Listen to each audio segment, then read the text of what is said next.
Good afternoon, everyone. I know that this next sentence is going to sound sarcastic, but I promise it is not. But we must pray for Nancy Pelosi. I know what you're thinking. Pray for Nancy Pelosi. I know that people think I'm against Democrats. It's not that I'm against them as human beings. I'm against their policies and what they've done. But we must pray for Nancy Pelosi and the sins that she has committed against this country and the American citizens, the lies she has told people, and what she's done throughout time, not only in her own district, but who she is with and what she has done. Now, I don't mean to pray for her sins in her own personal life, which you can, and which I will. I don't know her in that way, so I can't make judgments when it comes to that. But I can make a judgment of what I know of and what we see and what her actions are. And she has contributed to the destruction of this country, or the attempt at the destruction of the people in this country, to continue trying to rip it apart with hatred. So I do believe we should pray for her, along with the other officials, the government officials that are also a party to this. My second point is I want to talk about yesterday's, for a lack of a better word, charade. The whole circus of the walking down that aisle and so forth, and bringing those pens and the big to-do. And I couldn't remember where in the Bible that the next scriptures were. I had to look it up, but I was 2 chapters off. I was close to remembering where it was. So, and I want to read you it word for word, so you know where I'm referring to. So in Matthew 23, let me get my glasses on. I was going to start in 5, but I'm just going to start from 23, verse 1. He's speaking to the multitude. But it refers to now, in my opinion. Then spake Jesus to the multitude and to his disciples, saying, the scribes and the Pharisees sit in Moses' seat. All therefore, whatsoever they bid you observe, that observe and do. But do not ye after their works, for they say and do not.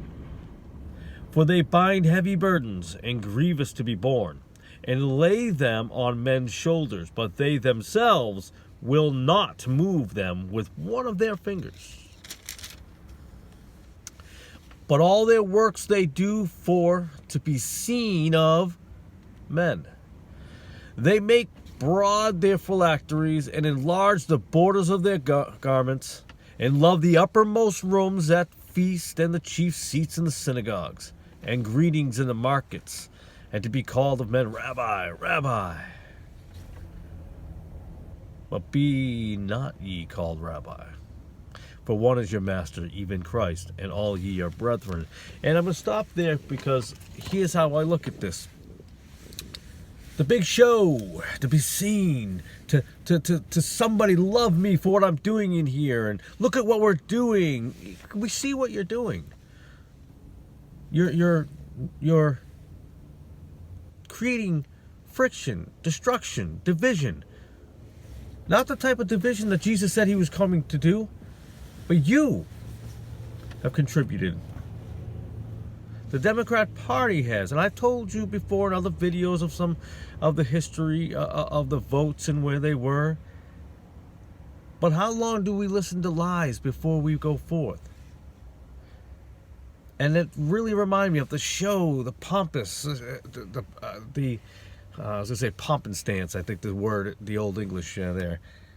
I'm not an expert on the older terms, but look what happened. We're seeing that. We're seeing this big show of writing down in history the downfall. I know it's biblical. I know it's going to happen, but yet you still should pray, in my belief. Don't stop praying. But I will say again, pray for Nancy Pelosi. And hope that she repents for all these sins that she has created against this country. I know she's not the only one. There are many other officials. Someone watching this video say, what about Donald Trump?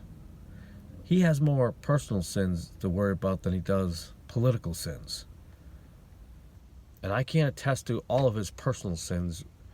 I'm sure he has many. We all have our issues. But his personal sins, I really don't believe at all have caused political sins. In fact, statistics show that they have not. So thank you again, as usual, for tuning into one of my videos. I appreciate it. Everyone who subscribes, I am extremely grateful and thankful.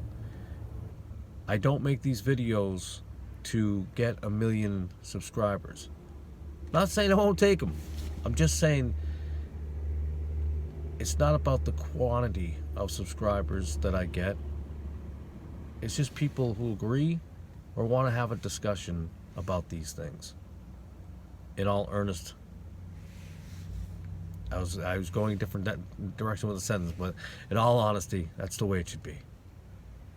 Again, before I go rambling off, thank you again. God bless and have an excellent day.